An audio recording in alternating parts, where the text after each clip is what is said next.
Mr. Hancock, would you lead us in the word of prayer? Sure, I'll be glad to. Bow your heads with me. Lord, we just thank you for this day. We thank you for your kingdom and your power and your glory. We thank you for your majesty, Lord, the reigns and rules in our lives, in our hearts, and over our city.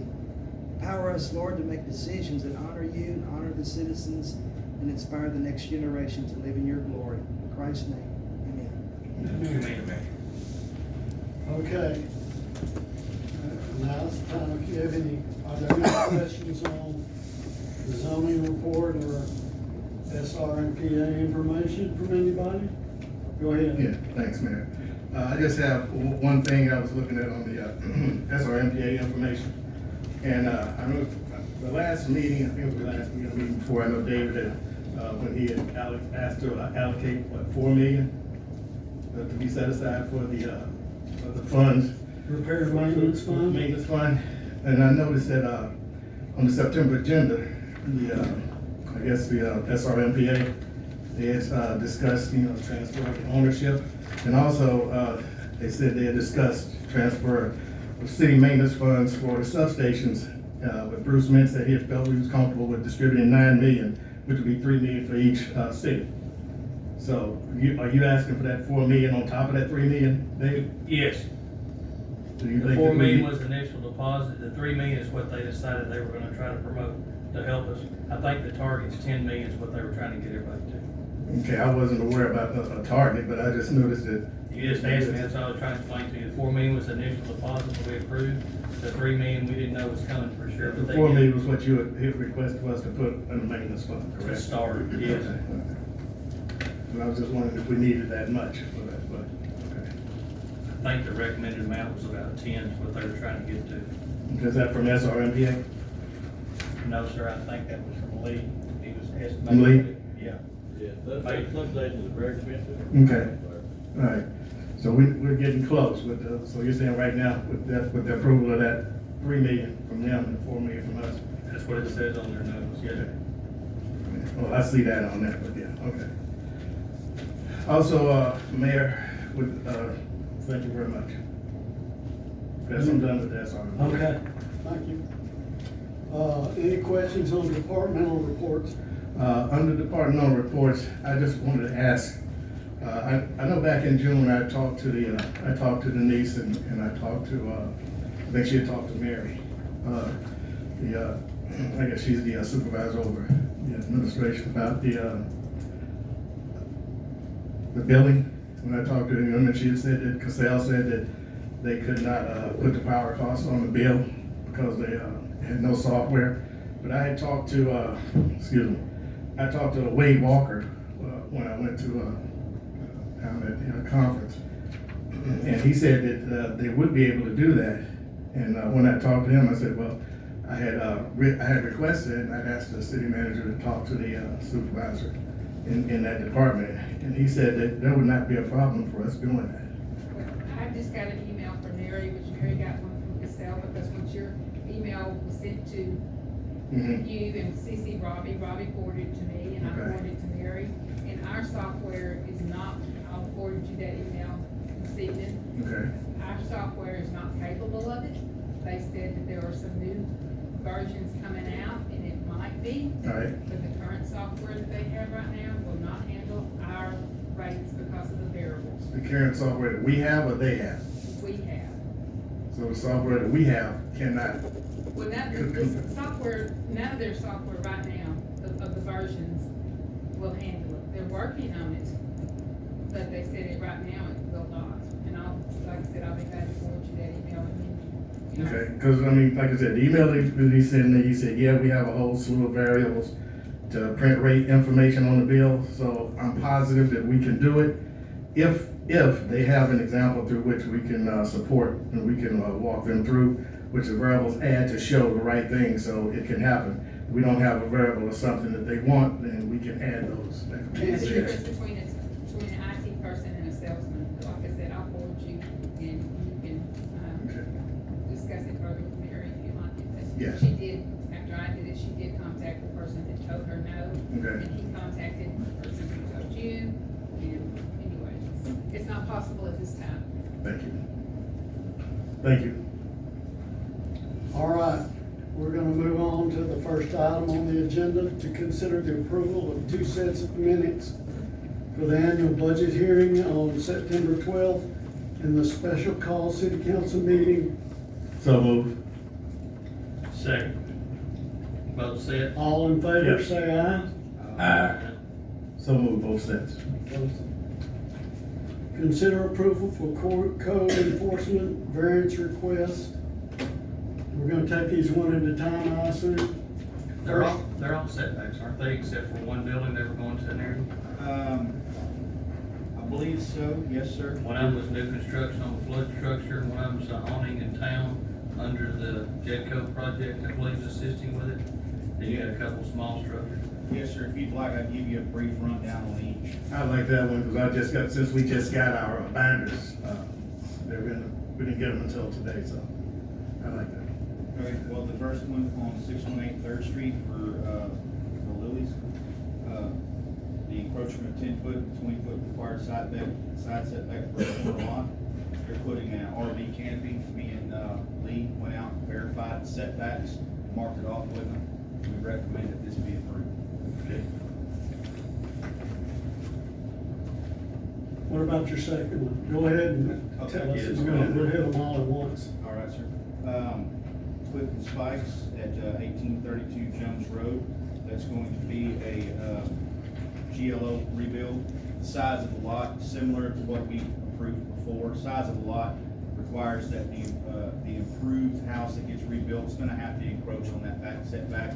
We don't have a problem with it. They've turned in a drainage report. We feel confident that they can make the drainage positive away from the structure, so we recommend approving it. Just, you said Jones Road, just make sure that they have that address right, because I think there is a Jones Road, but that's Jones Drive where that is. So it is, but I just want to make sure that the address was correct. Correct, Jones Drive. Thank you. Our third one. Third one is for Schilling Construction. That's the Garland Abstract Building downtown. They want to come out with an awning 9 foot, which is roughly to the edge of the concrete, minus that first step that goes to the street. And Lee went out and looked at it. There's a telephone pole right there at the front in between the two businesses, Garland and, I can't remember the other name, the logo. But anyway, as long as the contractor gives us a 1.5 clearance around that pole for maintenance or replacement, we feel like this is a reasonable request. And they realize they've gotta give a 1.5 foot. Yes, sir. In fact, I just spoke to him on the phone, because he said he wasn't gonna be able to make it tonight, so I kind of went over those parameters, and he said he would abide by whatever. Okay. But wouldn't hurt anything there where the old Stamps commercial press is. No, sir, there's similar awnings like that right down the street on the same side of the road. And Ms. Manuel Correa.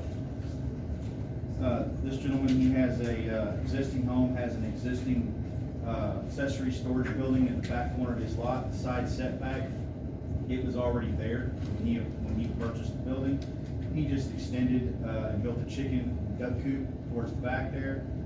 The accessory building extends into the rear setback, which is allowed for accessory buildings. He's just asking that it just match what the existing setback is there for the existing accessory building.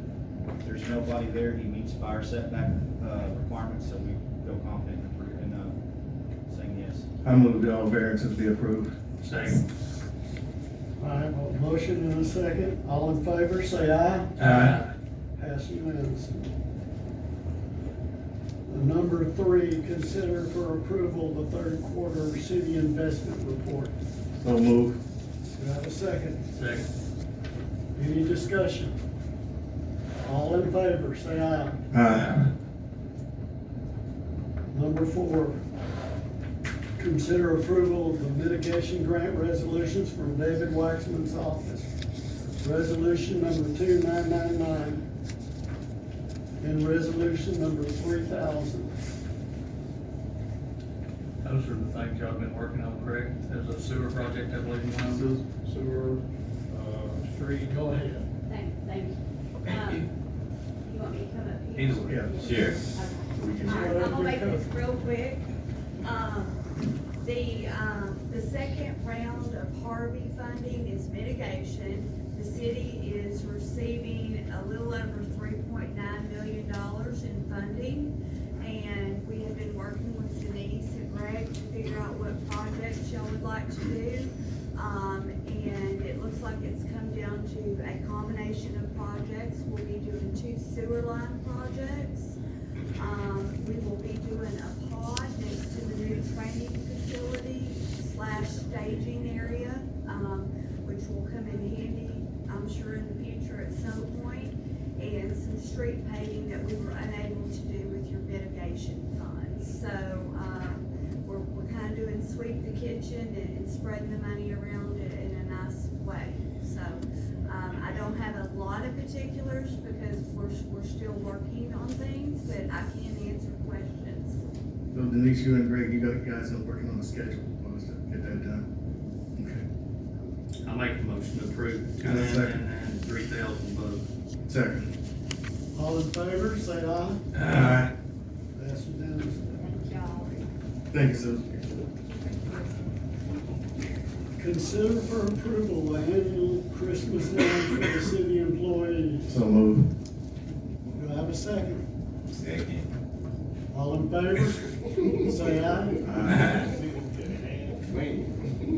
What kind of ham? Don't get the ham. Consider for approval, City of Jasper to make a donation to the annual Toys for Tots or Blue Santa Fund.